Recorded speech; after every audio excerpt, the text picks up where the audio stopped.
Hello, everyone, and welcome to block party number 91. My goodness, look how far we've come. And we're on the Morning Food Healers segment. I want to welcome Aman and Dharam, who are both with Go Dharmic in India, Silas, who's here with Go Dharmic in the United States, and Food Healers. So Silas is really a key intersection point for us and a key leader. And Silas and I have known each other for a few years now, and we've been working together, done a number of events together. And welcome, BJ. Welcome, Melissa, my queen. Welcome, Marco. And we have someone here by the name of User. Welcome. Feel free to say hello. So I've just been giving an overview about what we plan to do in Los Angeles.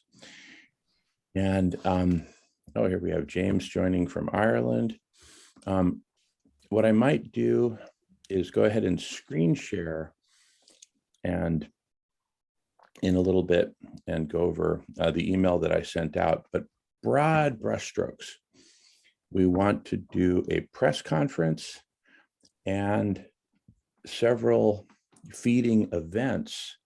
I'd like us to move towards a place where we're doing like weekly, like say every Saturday, feeding events in public parks in Los Angeles, and then get media coverage, get word of mouth coverage, just get people enjoying. Hey, James, welcome. James is in Cork, Ireland, in Southeastern Ireland. James and I and Silas were all together in Scotland, in Glasgow, Scotland for COP26. And I understand Go Dharmic has operations there as well. And so, you know, the center of this will be I want to get to weekly feeding events. So it just becomes a recurring thing. And then more and more people can know about it and try the delicious plant-based stew. But then separate from that, a press conference where we invite the media, and Molly Baszler would take the lead there and give a speech. Silas would give a speech. I would give a speech. And we talk about all the different aspects of this, which fundamentally there are two aspects coming together. Feeding everyone, making food, nutritious food, a human right, and something that you just get for free, regardless of who you are, where you are, and combine that with plant-based foods, the world shifting entirely 100% to plant-based foods. Put those two together, that's what Food Healers is, that's what Go Dharmic is, etc.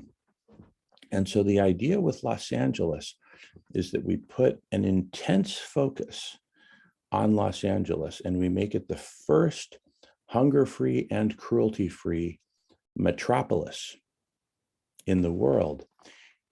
And that then becomes an inspiration for all other cities, towns, and communities throughout the world.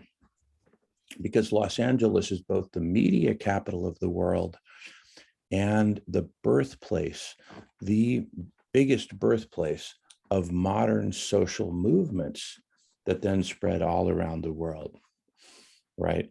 So we want to put a particular focus on Los Angeles, get that going.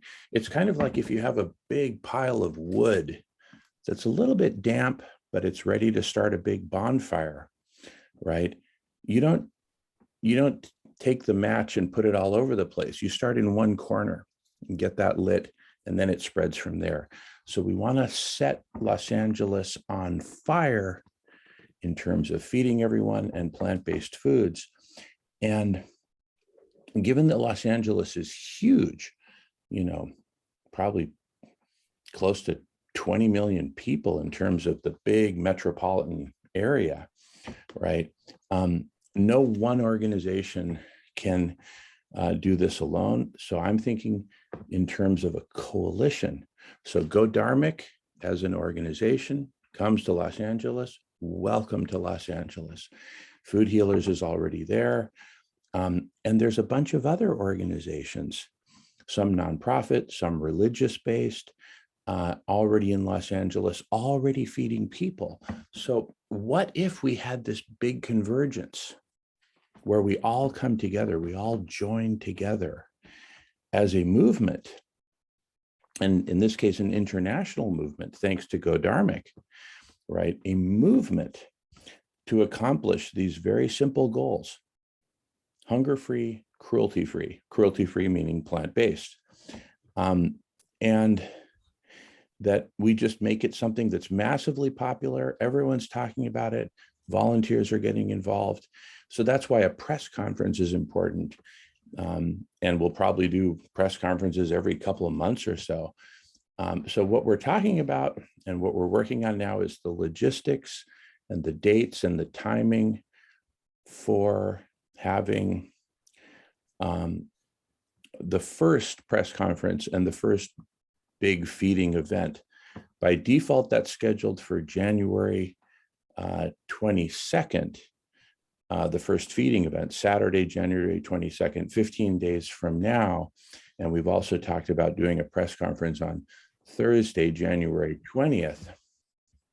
And here's Sarah joining us now.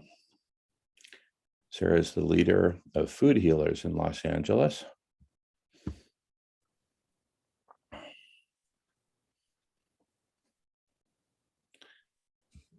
Oh yeah, and BJ mentions immune booster. So we'll talk about the immune boosting parts and how this can help end the pandemics. But first, let me welcome Sarah. Welcome, Sarah, sister.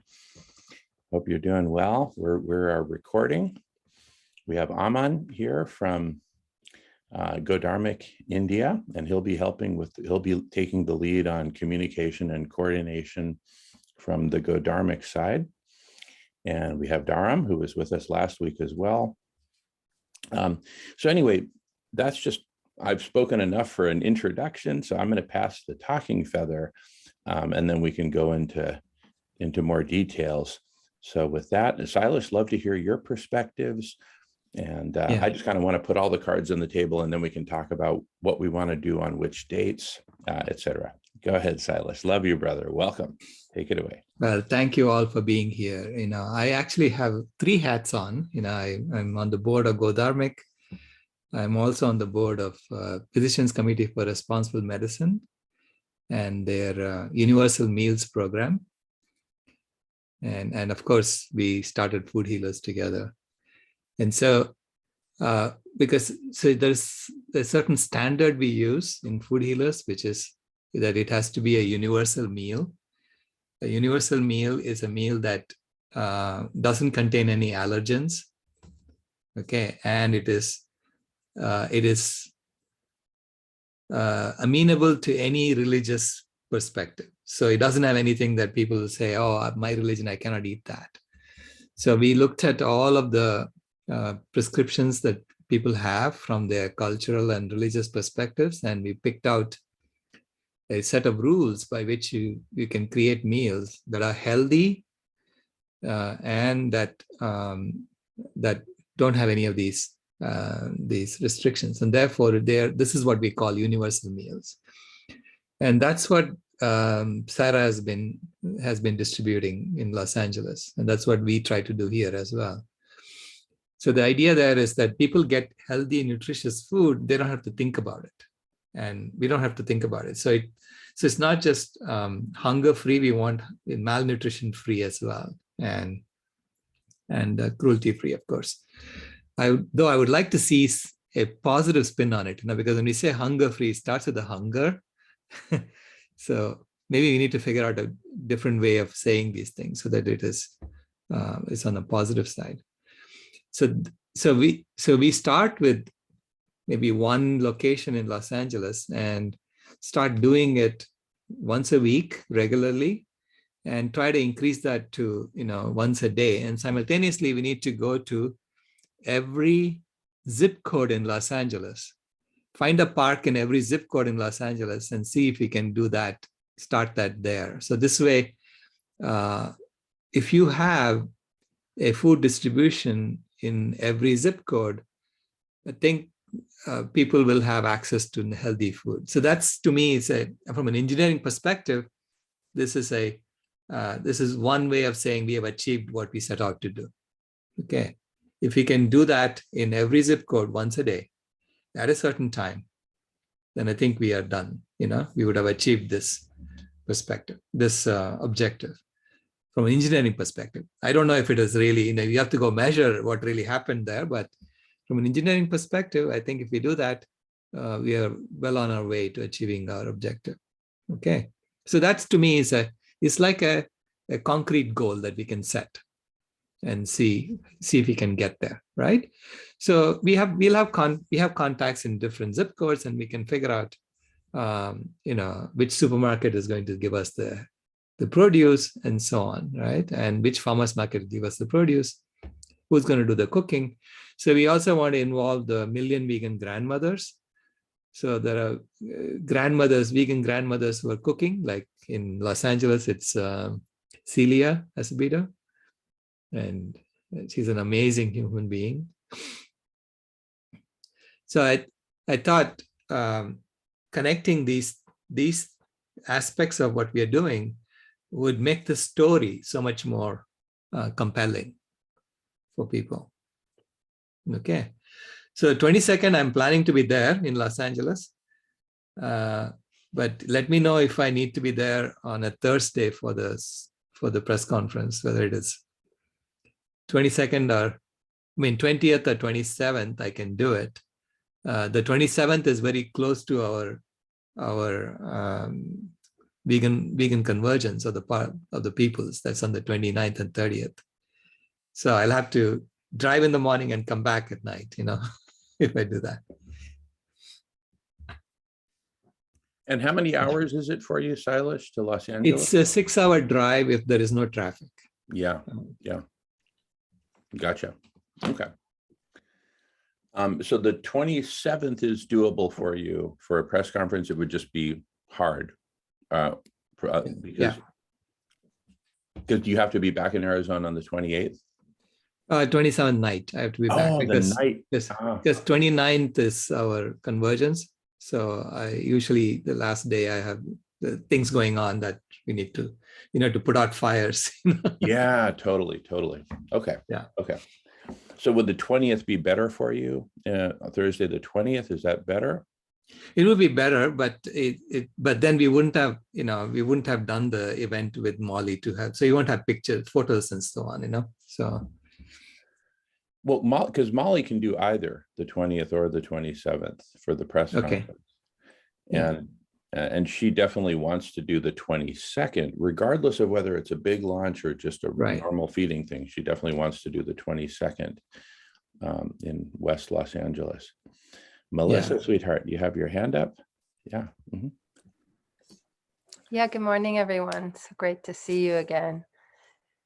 A couple of things when I was listening to you guys speaking came to my mind. I think what could be really fun is to get some famous chefs involved. And there have been a lot of movies around chefs and cooking, and there's that famous one about the kid and his dad in the food truck. So I think that could be really interesting for getting the word out and people embracing cruelty-free food that's yummy. And there is that British show, it's a baking show, and they still serve meat. And I'm even wondering if we couldn't get in touch with them and offer them a challenge to have a vegan, cruelty-free, cooking show in their baking. So that was coming to my mind. The other thing that's come to my mind is I think it would be great either this time around or maybe next time around to actually do simultaneous events like this one in different states or even different countries, so that it is like a grass fire, that it just keeps spreading further afield. And also, how do we get youth involved? So possibly doing art around food, or posters, or here on Whidbey, one of the public school here, they're working with women who are gardeners, and they're actually growing organic vegetables, and they got permission to actually cook that food in the school cafeteria. So the kids are actually eating what they're growing, which is really awesome. And it's all plant-based. So those were just ideas that were kind of inspiration coming in while you were talking. As far as your dates, I just had a few questions about the dates for this event. First, I was wondering how you came up with that particular date.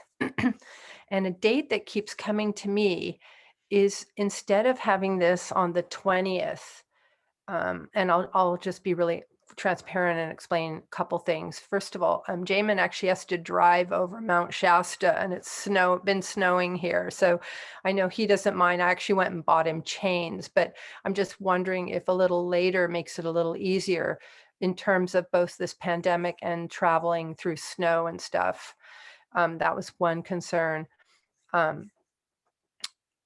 the date that keeps coming to me is, what about doing this on Valentine's Day?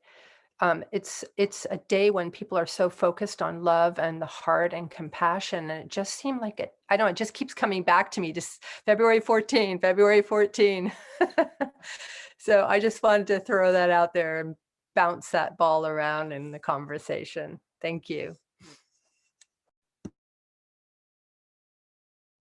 Thank you, my love. And really good points. Sarah has her hand up. Sarah, sister, welcome. Good morning. I'm very happy to be here on Food Healers portion and the block party. And I really appreciate everybody coming on today and taking your time. I was able to watch the recording from last Friday, and it was incredible. And Marco and I were discussing a little bit about that offline. I do agree with Melissa. I do believe that we should have this on Valentine's Day, February 14th. That will be 2 days after the Super Bowl.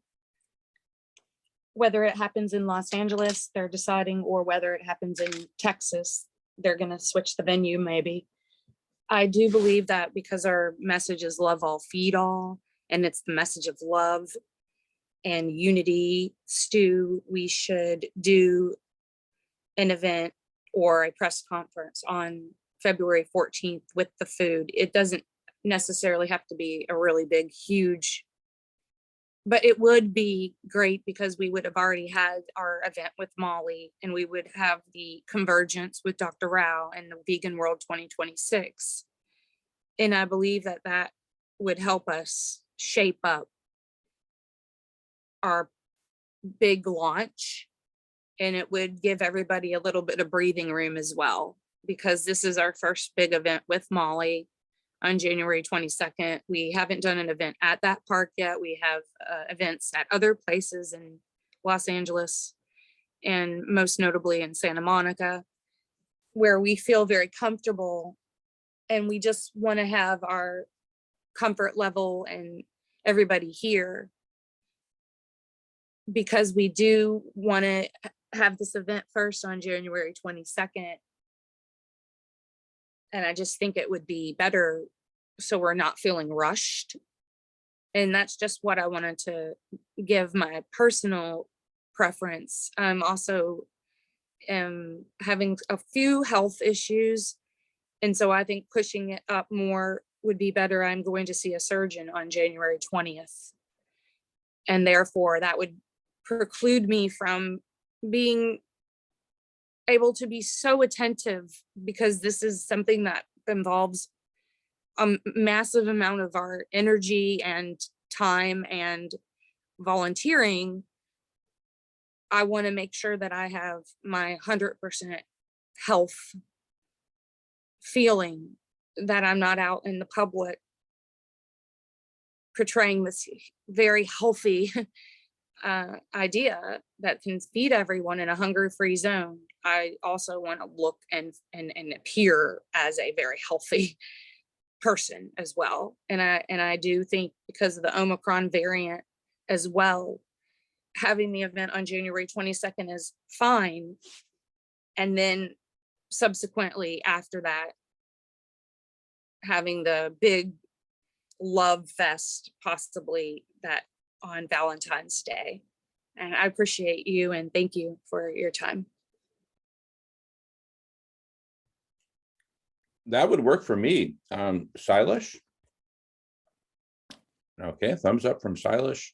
This is feeling good to me because the thing is, I would really love for all of us, including Go Dharmic, and to have an opportunity to really prepare, and for all of us to really prepare so that when we launch, there's this saying, you only get one chance to make a first impression. Let it be a big one. And Valentine's Day, I think, is a great day for it.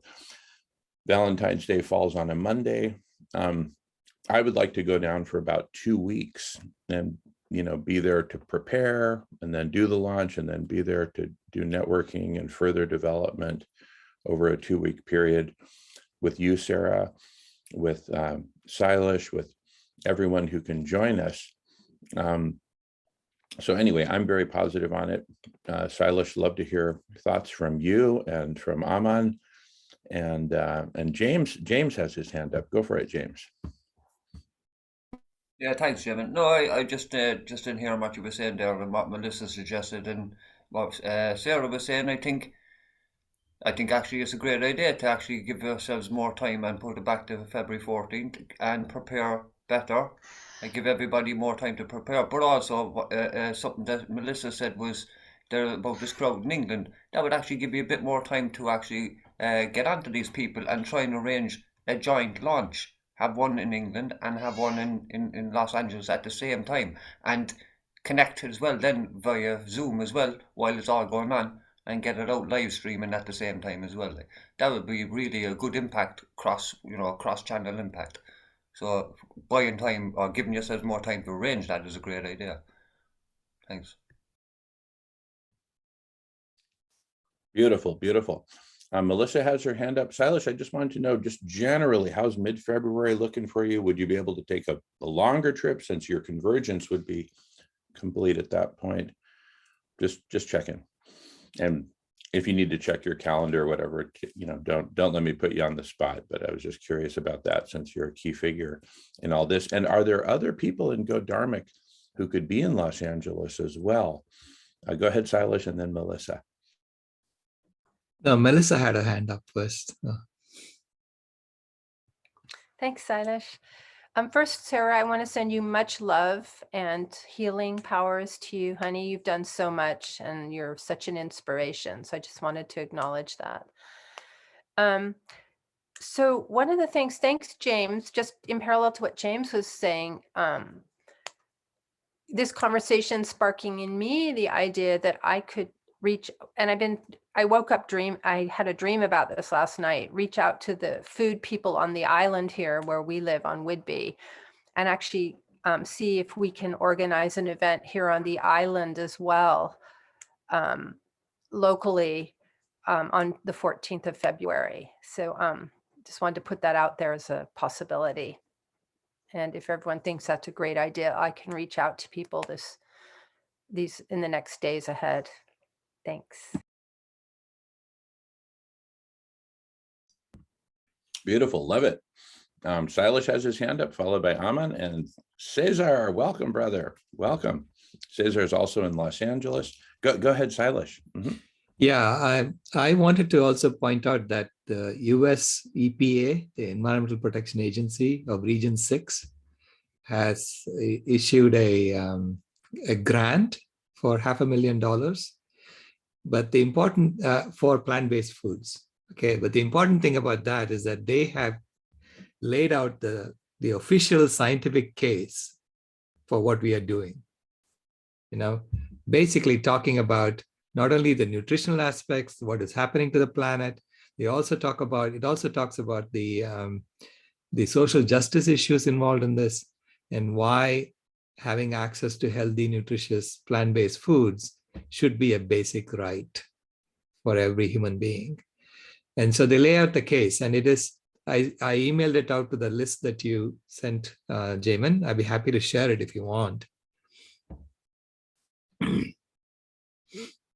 Yeah, no, that's exciting. And in fact, we can work that into the press conference. Right. and, Yes. and invite representatives from the EPA to join us, because that's huge. The federal government of the United States talking plant-based foods. Yeah. No, love to hear more about that. If you want, I can just show for a couple of minutes. Yeah, If here, you let me make you give me, co-host so you can screen share. Okay, go for it, Silas. Yeah. And we are recording, everyone. Yeah. So here is the description of the Healthy Environmental Living Program grant of $500,000. So the applications are due by 28th of January, and it's only for the region 6. So it's in Arkansas, Louisiana, Oklahoma, New Mexico, and Texas. But the important thing is the research that they did with all the references. Okay, the 27 references on plant-based meals require less greenhouse gas emissions, less land, water, energy, fertilizer, pesticide, cost less money, can feed more people, has more climate mitigation potential than current EPA strategies, and will be unavoidable if you are to limit global warming to 1.5 degrees. This strategy will also be unavoidable if you want to meet food demand in 2050 without deforestation and while stabilizing biosphere integrity, freshwater use, and nitrogen flows. One University of Oxford researcher reported, when referring to the United States, for a typical average consumer, diet change isn't just the single biggest way to reduce your greenhouse gas emissions. It's the single biggest way to reduce your land use, your impact on biodiversity, the nitrogen and phosphorus pollution caused by your food, the acid rain, the water use. Put simply, avoiding meat and dairy products is simply the single biggest way to reduce your impact on the planet. This is the EPA saying this. Okay, so it's now official. And if you look at the bottom, they also talk about Black Americans are more exposed to fine particulate matter pollution than white Americans, yet are least responsible for it. The pollution is responsible for the majority of deaths from environmental cases in the US. Agriculture is the second leading anthropogenic source, with animal agriculture specifically making up the majority of these deaths, and so on. 83% of these deaths could be avoided annually if the United States transition to a fully plant-based food system. 83% of the deaths can be avoided if the United States transition to a fully plant-based food system. This is the EPA saying this. So I think we need to emphasize this in the press conference. This is why I think taking a little bit more time to get our, I mean, we really need to get it all together, right? It's not ducks in a row. We're no longer putting ducks in a row and shooting them, but we need to find better analogies for that. But anyway, that's what I wanted to point out. So thank you. No, we're beautiful, Silas. I love it. We're putting ducks in a row and feeding them plant-based foods is what we're doing. Okay, there you go. Yeah, love the ducks. Aman has his hand up, followed by BJ, followed by Melissa, and Silas has to go, I think, a little before the top of the hour. Is that right, Silas? So let's also give Silas priority. Let's be concise, but I really love where this is going. There's so much that we need to bring together. So yes, let's give ourselves the time, prepare for a big launch. Aman, go ahead. Yeah. Guys, so first of all, it is so lovely to connect with you guys. It has been amazing listening to you about the ideas and everything. Shailesh, Jamin, Melissa, BJ. It has been incredible to know that there are people from all over the places who are connecting over this one bigger issue, which we have been promoting for so much time. And now it is actually trying to become a global phenomenon. And maybe in coming years, we will achieve it. I am sure that we are definitely going to achieve it, with the support of everyone, and how, like you recently told me, how US government is also coming towards the cause. This is seriously tremendous job. This is amazing. And as you have known, as GD, we have been very active in India and UK region, and we have just launched our US operations, and we would definitely like to contribute towards the cause. Currently, we would like to look for an opportunity where we can promote this with the help of food healers and any organization who is having the same motive. So yes, that was the underlying statement about how is it going to happen, what are the operations and everything. Maybe Jamin, I'll give you an email and we can connect over WhatsApp or mail regarding the nets and grids of how is it going to be. Right now, I have to catch up on to another meeting, so I'll take the lead. But we'll connect on next week. We'll keep this mission going. We'll continue with it until we actually achieve our goals, which is hunger-free world and plant-based, basically vegan food-based world. So thank you all. It was amazing to know you guys. I would love to know more.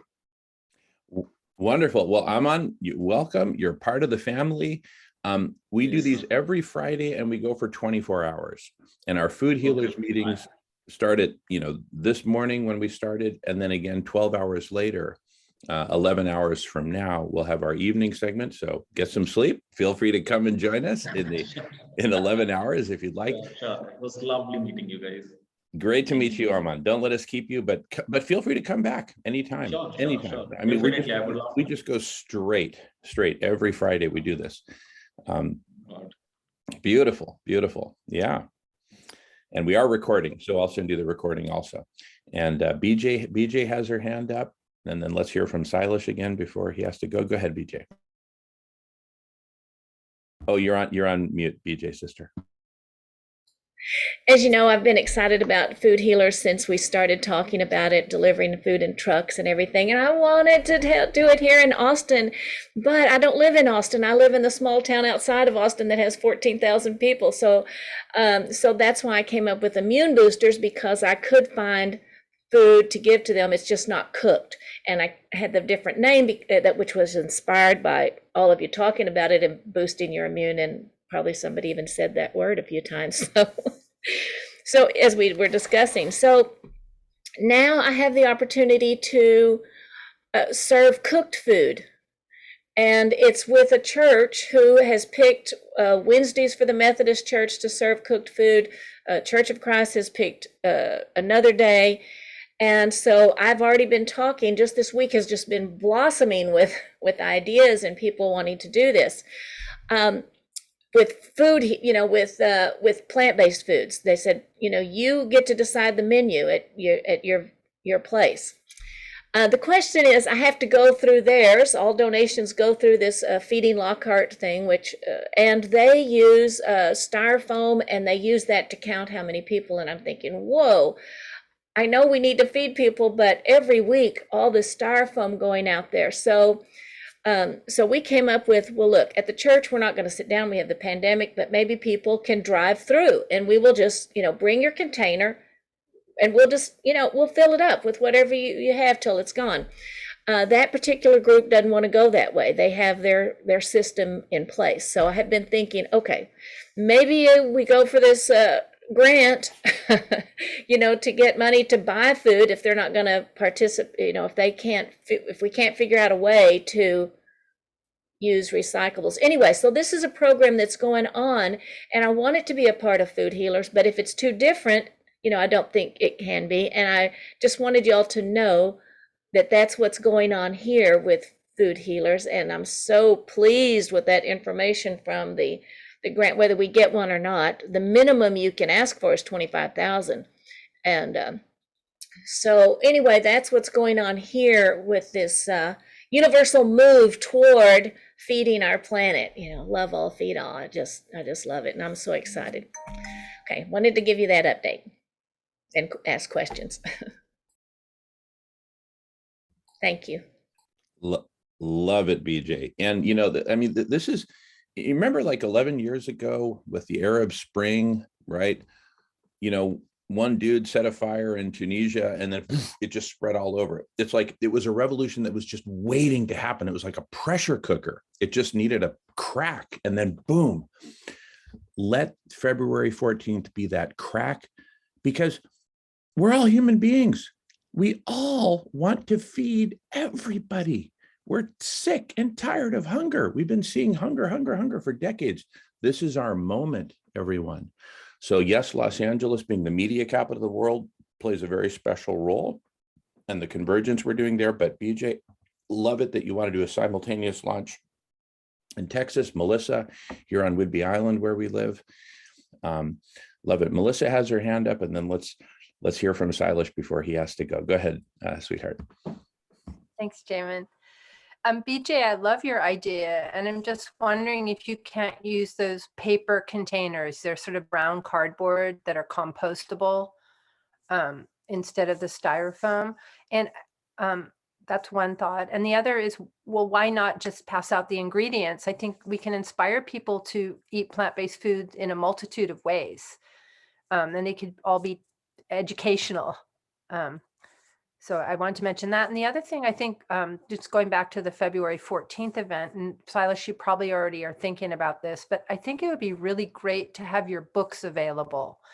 And I think it would be great at these different events, even if we can purchase them from you or somehow have your books available at these different events so people can read up and get better informed about what we're doing here. Thank you. Thanks, Melissa.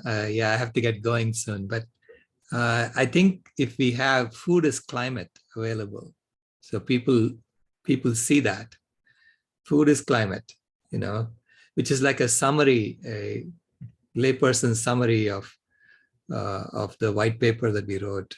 And it also has 60 or 70 recipes at the end of the book for healthy food that you can cook yourself. And so I think I'll order a box and I'll bring it with me. Yeah. So love you all. I got to get going. Thank you very much for everything. Love you. And we'll be on Jane Unchained TV for the 7th day of the Rainbow Food and Rainbow People program. So this is the Rainbow Day. Okay. Awesome. Love my rainbow community. We love you, Silas. Thank you so much. We'll see you soon.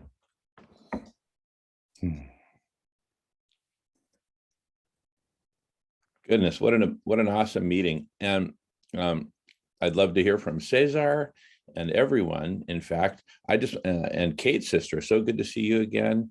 And Heather, I just wanted to make a point that this meeting that we have every Friday morning, and then another one 12 hours later every Friday evening, can also be a major networking and connecting opportunity. I mean, imagine hundreds of people come here and we have, dozens of breakout rooms. Why not? Different breakout rooms for different regions, different areas, different parts of the program, whether media or recipes or logistics or finance or whatever, right? So let's also think in terms of just getting the world together in conversation, a network of conversations really, but let this be one of those points where people can reliably come and connect with the community, whether for the first time or whether they've been doing it for years. So wanted to share that thought. BJ, I thought you had your hand up, and then Cesar, go for it, BJ. Okay, thank you. I wanted to say that Dr. Rao is going to be screening They're Trying to Kill Us, which is very relevant to food and health. It's not open to the public. It's not something you can share with other people, but the people in this room who are here now, if you're interested, that is going to be next week. And I can, it's called, you can go to https://there, THEYRE, tryingtokillus.com. And that's at noon on Wednesday, the 12th. And so I'm inviting you individually, because we said we could invite individuals. So, but not a whole group. Well, I'm inviting you individually. Okay. Jamin, are you recording this? Yes, I am. Oh, Sorry, BJ. Yep. Maybe you don't post this right away until after the event or something. Well, the people who watch this are basically in the community, so I think we're okay. I forgot about that. Thanks. Yeah, that is such an awesome documentary. We watched it when they showed it at the Tribeca Film Festival months ago, and then recently, and it's really powerful. It's going to be it's it's making an impact. It's so impactful, educational, really correlates and parallels everything that we're doing right here. It really touches all the basis of how, you know, the food systems are set up for, you know, people to kind of fail. You know, you got your burrito spot, your burger spot, your chicken spot, your liquor store, your check cashing, and you're not going to elevate with, you know, that type of food. And it's so, you know, readily available. We just saw President Biden do that $1 billion bailout for the, you know, the meat industry, and it's just a constant cycle. So it's so awesome to be in a room, in a place, in a space that has been created here with all you amazing beings, all of us.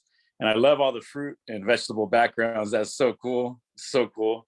But every time we come to these meetings, I just, you know, feel the energy, and with the power of technology, we're able to be all over. So it's really amazing to connect here, and definitely looking forward to the 22nd to be out there sharing amazing food and feeding everyone, anybody and everyone that wants to come by and get a bowl, and, you know, share some good vibes. And I'll say it time and time again, that's what I love about the Food Healers events, is that it's positive. You know, there's positivity. We got the megaphone, we got the speaker out there. Sarah, you know, has the amazing pop-up tent, and, you know, we have the local chef, Annie. She creates some amazing stew. My mom contributes a pot of stew.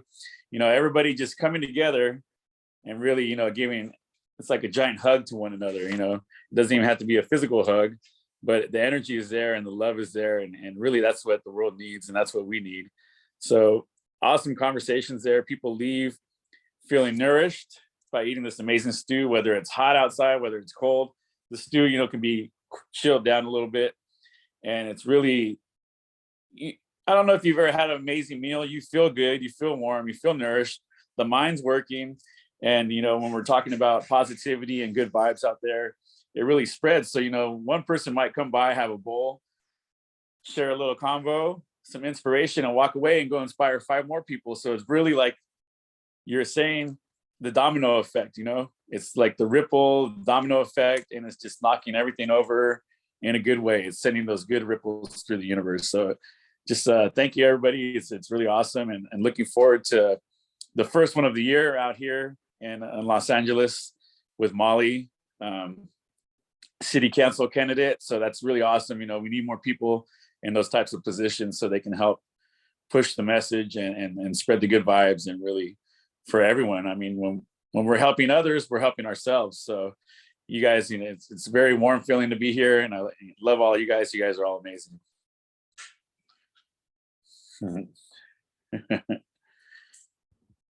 Beautiful. Thank you, Cesar. Yeah, love to hear from everyone. So feel free to take the talking feather and share. Melissa, go for it, sweetheart.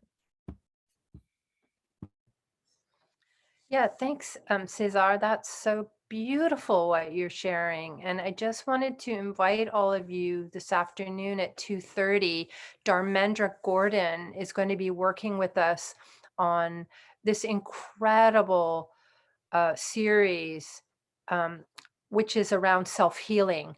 And it's to do with energetics and using things such as the gene keys. I've been working with Richard Rudd for several months now on the gene keys, and this is coding that we've all come in with, and it's really exploring how we can use our gifts that we came here and be of the greatest service to the whole. So I really want to invite all of you and encourage you to come, because I think this is also part of what we're doing and talking about. The food is the physical, you know, we're taking it in, but there's also the spiritual aspect of our healing. So I just wanted to spread that word, spread that love. So 2:30, be there if you can.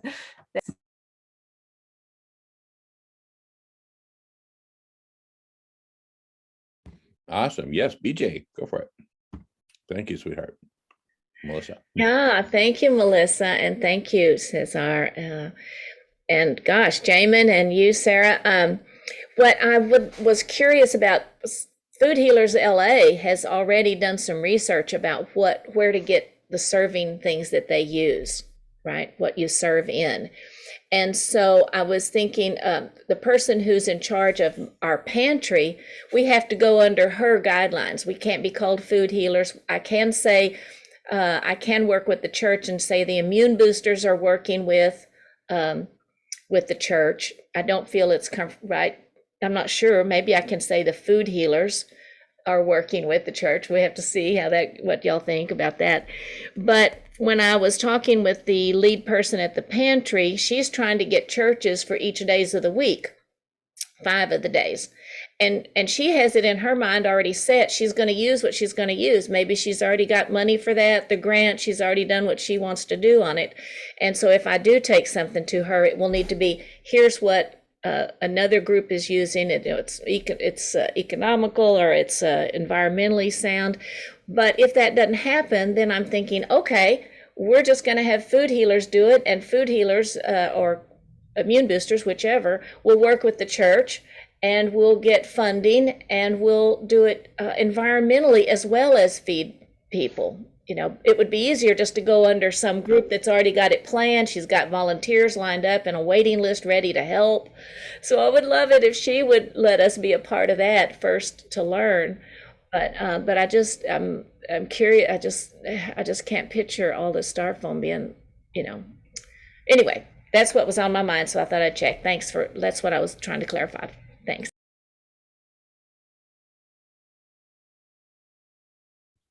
This is a great example of why we need a network of conversations. So there could be like a regular meeting that's just on packaging and utensils and all that, including all the way to the extreme of, do we need any packaging at all? Bring your own container, reusable container, whether it's a pot or, any kind of container. So the network of conversations is going to be absolutely central. And I mentioned the Arab Spring earlier. Everyone was communicating online. That's how the Arab Spring got coordinated. And everyone knew hey, let's all meet at Tahrir Square in Cairo, et cetera, et cetera. So this is a really huge opportunity. So please feel free to invite everyone to join us on our Food Healers meetings Friday morning and Friday evening. So we can all get together and make this happen. Yeah. All right, Melissa, sweetheart, go for it.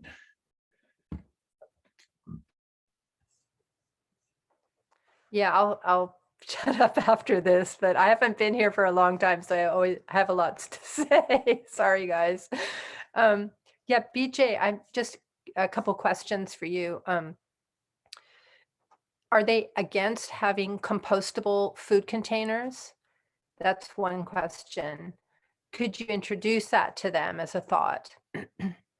My other thought is the styrofoam already exists.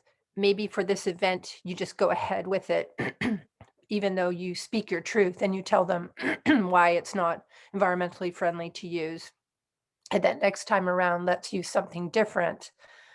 And I actually like immune boosters. I think the more different names that are involved, it shows this growing coalition that Jamin's been talking about.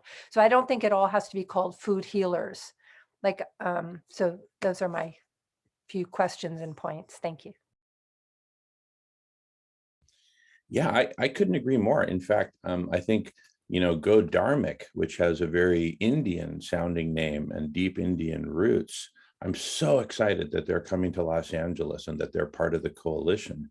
So, and, Immune Boosters from Texas is joining us, and this and that. And yeah, absolutely. Coalition, a full spectrum, diverse coalition.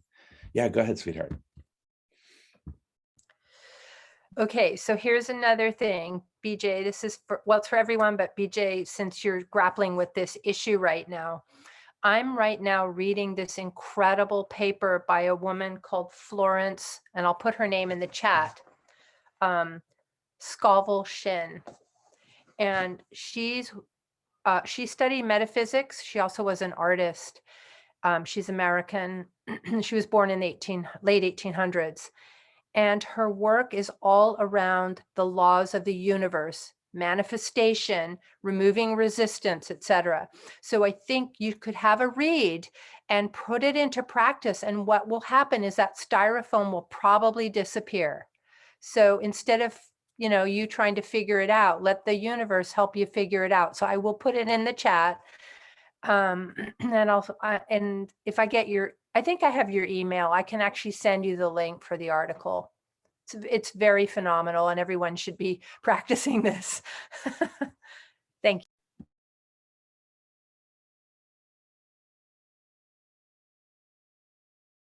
Thank you so much, all of you. Thank you, Sarah. Yeah, I think that's right. I agree with you. I'm loving it.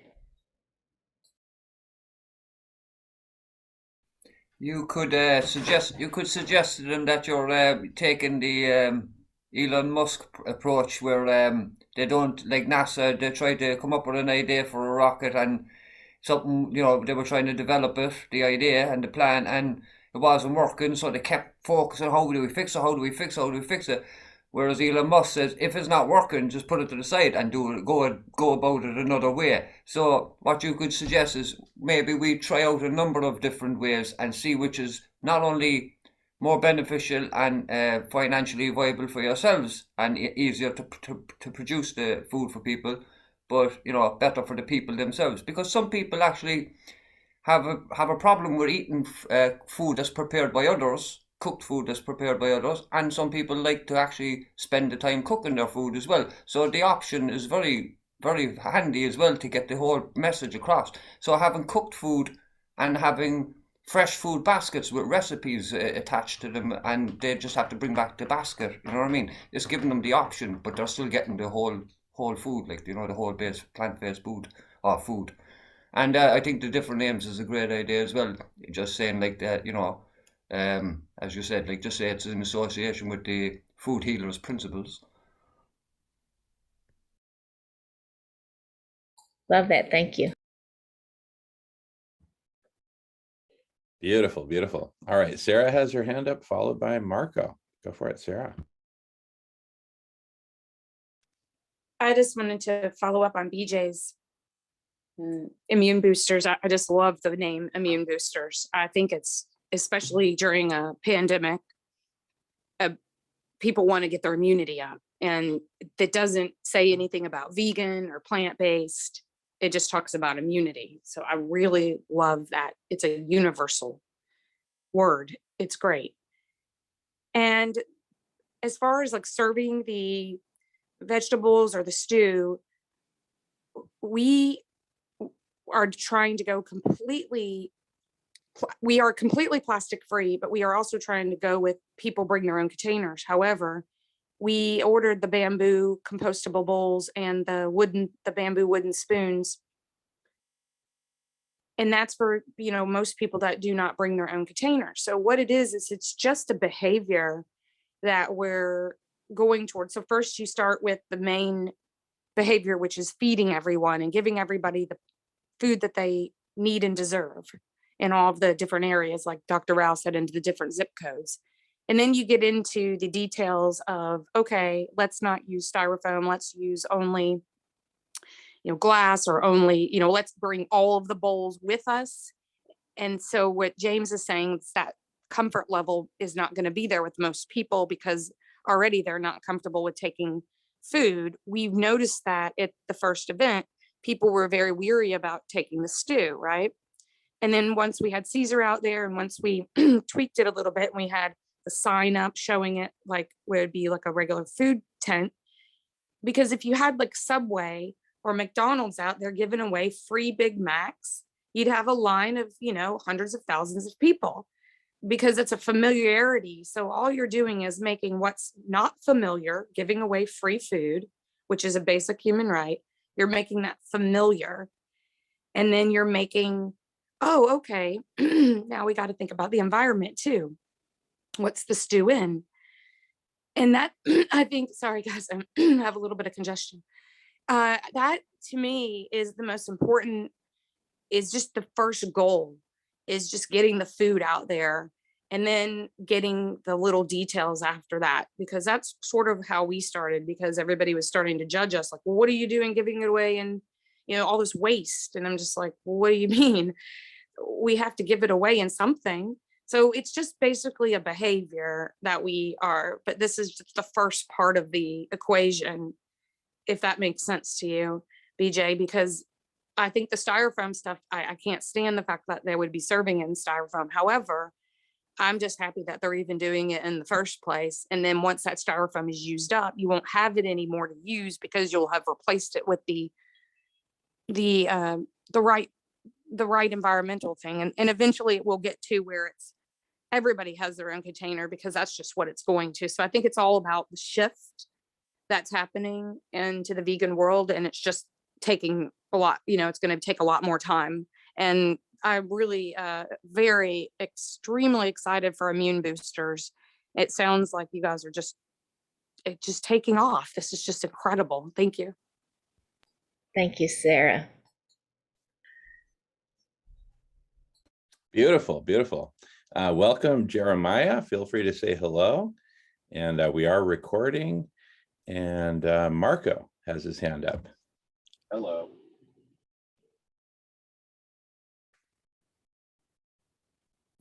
Oh, Marco, you're on mute there. Yeah, BJ, as far as your place that already has, what you're calling styrofoam containers, I think it's highly unlikely that they're styrofoam. They're probably polystyrene, and polystyrene is actually recyclable. You can look, there'll be a triangle on there that says what grade it is to be recycled, although very little of it gets recycled. But you could, if you can find a place that takes it, just to use up what they already have and then get them to switch over, so that at the end of the event, we're going to, maybe put up a sign that says that, we are going to take these to a place where they're, accepted as recycling, just to get rid of that so that people understand, and then just, convert over to biodegradable, compostable containers. There's plenty of them out there now. And the more people that use them, the cheaper they'll get in the long run. So, but as far as people thinking everything is styrofoam that's polystyrene, even our local, back when I was still buying eggs, I put the egg containers out in the recycling and they leave them with a note that says not recyclable. I had to call them, their office up, and say, get your drivers to know the difference. Look, you send out a flyer that says you accept it. This is the number you accept. It's that number. So people don't realize. And then still the further side note is, of all the plastic, and then we talk about recycling because plastic is recyclable, less than 3% of any plastic that's ever been made has been recycled. We just don't do it. And with that, I'm complete for now. Thank you.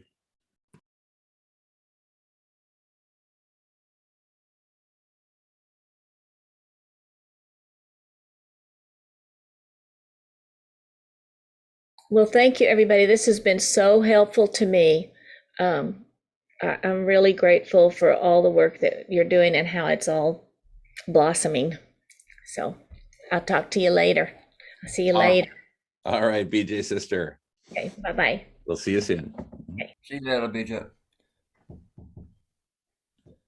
Just a question there, Jim, and given that you're thinking of changing the date to 14th of February, what about Molly Baszler? Was she kind of focusing on the January 22nd date? Yeah, I spoke with Molly about this yesterday, and she wants to do the feeding event on the 22nd, but it doesn't necessarily have to be the big launch. So I can't speak for her, but I would imagine she would be supportive of the big launch on the 14th of February instead. I mean, Sarah, Annie, and company, and Cesar, et cetera, have been doing feeding events pretty regularly. So the 22nd would basically be another feeding event. And then we, plan for a big public launch, press conference, et cetera, on the 14th. Yeah, that would be way better, all right, because to give everybody more time to prepare and make more connections and trying to get a kind of a, as you said, like international kind of effort going.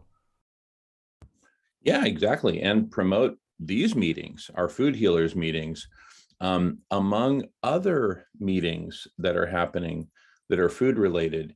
So, and this gets to the collective intelligence topic space that we'll be jumping in on, and it's about in a little less than 3 hours. The network of conversations, putting that as the focus, not trying to be the one conversation that everyone needs to join, but no, a network. Now, of course, there's two sides to that network of conversations in my mind. One is, people can meet here, and then we can have breakout rooms and create sort of like a cluster centered around this meeting, the Food Healers meetings on Friday. But then the other is just other meetings that are outside of this one, but that we're all rowing in the same direction, and different meetings with different areas of focus, so that people can choose from a list of all these different meetings and find which meeting or meetings, plural, they want to attend. But we all know that we're part of this vast network of conversations. And frankly, I think that's something that's been missing from the collective intelligence is focus. All right. We've had this vision of a universe of transformational conversations, but I think now that one of the best ways to start that is to have a focused network of conversations that are around food, another network that's around SRM, other networks that are on different topics. And then ultimately those networks can merge together into a universe, like your beautiful artwork there, James. But anyway, so just wanted to share that. And Melissa has a comment. Go ahead, Melissa. Yeah, the New York Times is promoting plant-based food today. I don't know if you guys saw this article. I just put it in the chat. It's talking about New Year's resolutions and changing your diet. So, oh my goodness. Wow, cool. Beautiful. All right, let's pause recording for a second.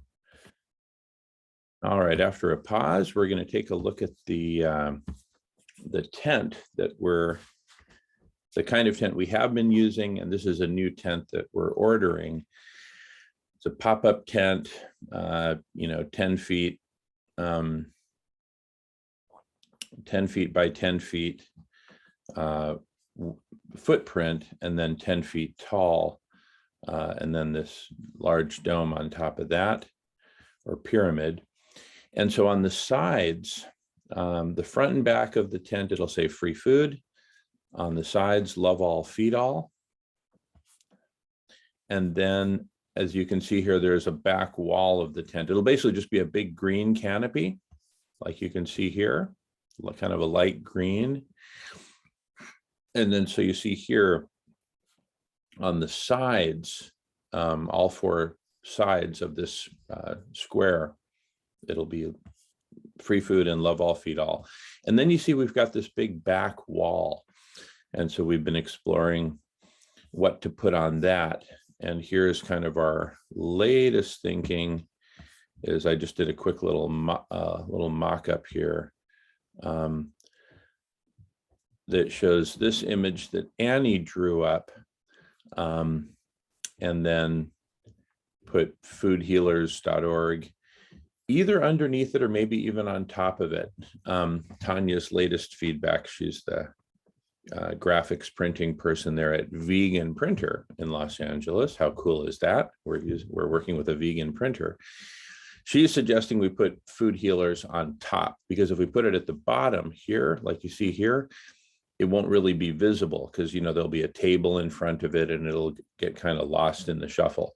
So maybe we move Food Healers up to the top of that 10 by 10 foot back wall. So again, here, this back wall that you see here, put it up top. That way people walk up, they see the website up there, and then just that big image, which I think is really big and beautiful and colorful. Yes, Sarah, go ahead. The one thing I noticed about the free food is that it's not going all the way across. And so we're going to want that to be bigger on the front where it says free food. It should be taking up that whole space. Okay. Yeah, you should not have any open space on those sides because the free food is what we need to draw the attention. So that should be the biggest Yeah. Yeah, so let's make sure we get that in. And if you don't have the original vector file from Annie, Chef Annie, she's traveling right now, but she's hopefully on her way back to LA, because we do want to get that logo from her, the original. Just want to make sure that we don't forget that, because I want to go ahead and get this tent should be printed up by January 15th. Yeah. Yeah. Okay. Very good. So we'll follow up on that. In terms of the free food, yeah, we could make it bigger, or maybe even just have it twice, free food, free food. Anyway, we can play with that and give Tanya that feedback. Then she can do a final mock-up. Yes, Melissa, sweetie. Hi. What if you had free food on all 4 faces? Back, sides, and front? Well, we also like very much the combination of words love all, feed all, right? So that's why we've been kind of doing 50-50. 2 sides, opposite sides, love all, feed all, and then the other opposite sides, free food. Well, what if, I'm just exploring ideas, not attached. What if you had love all, feed all inside the tent on the back in large, and then you had the food healers as a circular text that surrounded that sort of food mandala, and then had free food on the front canopy on all sides. Or you could alternate. You could have free food, feed all level, free food, feed all level, something like that.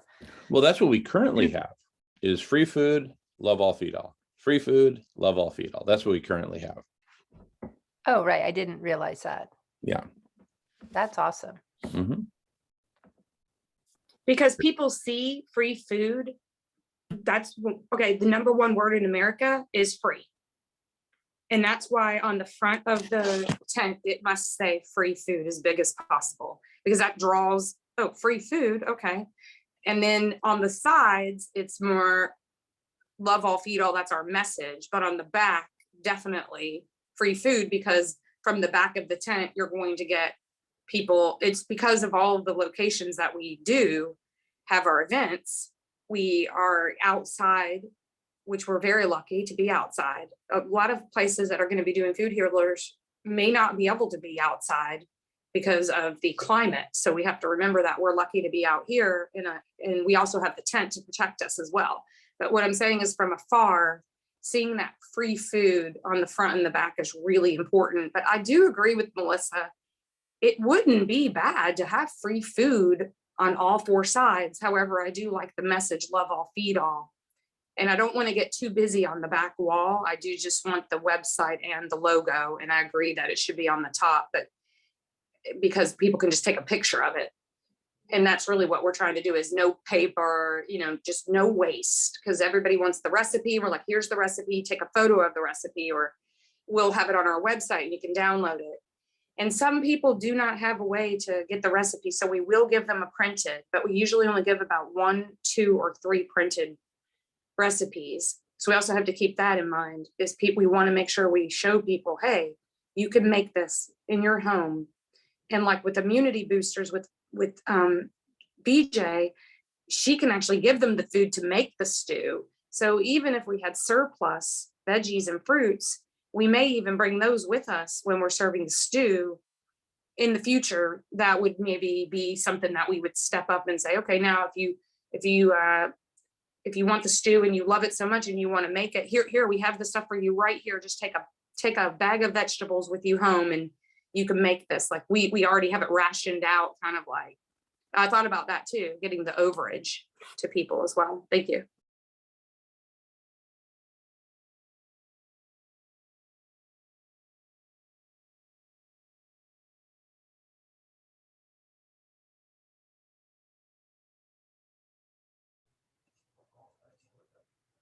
Oops. All right. Melissa has her hand up. Go ahead, Melissa. Thanks, Sarah. That really makes it clear and understandable. I think your website information certainly should be higher because you can't see that. Imagine with the table, you wouldn't be able to see that either in the back wall. And I'm just wondering if, say you did have free food all the way around that top canopy, is it a hassle to have, like, you know, they make those flags that you can plant in the ground. They're like banners. Maybe you could have the other part. We have a flag. Yeah, we have, that's what we first got a flag made, our really expensive $150 flag. Yeah. So yeah, I still have that. And it Yeah. has the logo and it's green. Actually, it's going to match the tent. Cool. So I always thought, are we ever going to use this this flag again? And that I thought would be great to put in, and that kind of leads them up to the tent.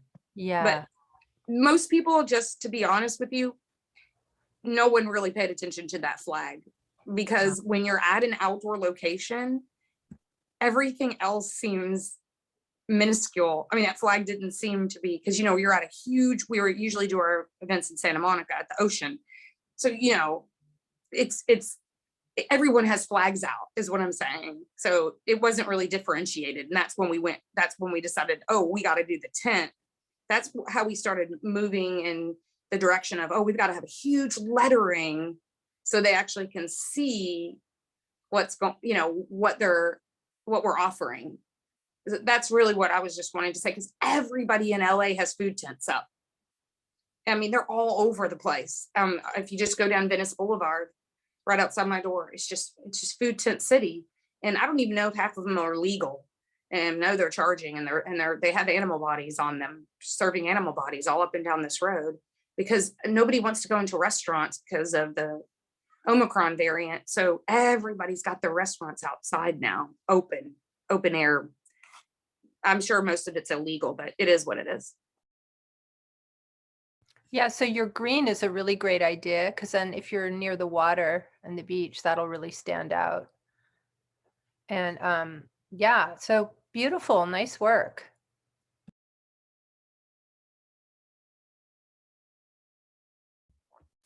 You know, one other possibility for the sides of the tent is to show, here I did a little sketch here.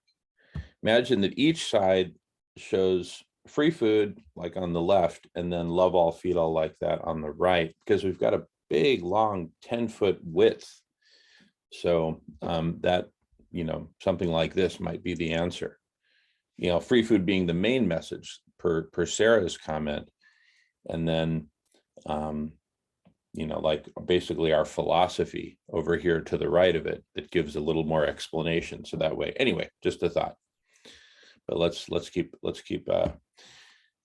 exploring this. And then Jeremiah has put a link into the chat of a place in Las Vegas. ISKCON temples. So let's go ahead. I put that in there for Jeremiah. Oh, I'm sorry, Yeah. Marco. Thank you. ISKCON Las Vegas. Here, let me screen share that.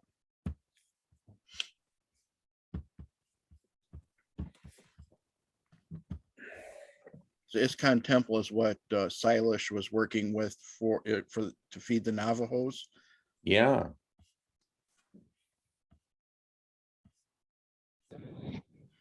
Yeah, look at that. That's pretty amazing. Yeah. It's all either vegan or vegetarian. Huh.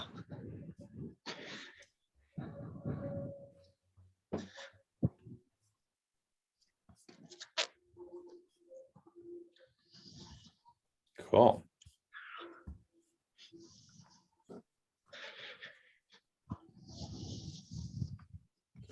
All right, Melissa, sweetie, we'll see you at 2:30 for the Heart of Transformation. All right, I'll pause recording.